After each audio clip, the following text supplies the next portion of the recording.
నేను ప్లాస్టిక్ కప్పుని. ఆ వేడి వల్ల మీ శరీరంలోకి విషపదార్థాలు విడుదలవుతాయి. అందుకే గాజు లేదా సిరామిక్ కప్పులో తాగండి. ఇది సురక్షితం. నేను మీ టెఫ్లాన్ ప్యాన్ని.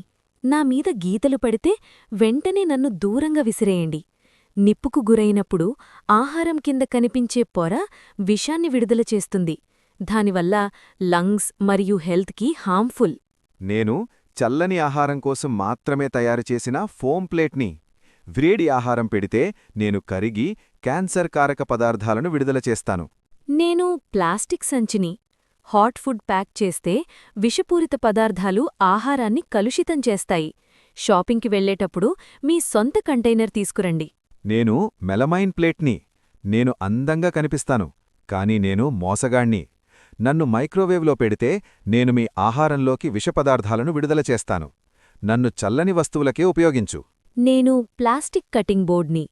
నైఫ్తో కట్స్ వల్ల మైక్రోప్లాస్టిక్స్ ఫుడ్లో మిక్స్ అయ్యి బాడీలో అక్యుములేట్ అవుతాయి. నేను మీ పాత వంటగది స్పాంజ్ని. నాలో బ్యాక్టీరియా మిలియన్స్ ఉంటాయి. డిషెస్ క్లీన్ చేస్తున్నట్టు జర్మ్స్ స్ప్రెడ్ చేస్తాను. నెలల తరబడి నన్ను వాడకండి. నేను న్యూస్ ప్రింట్ ఇంక్ని.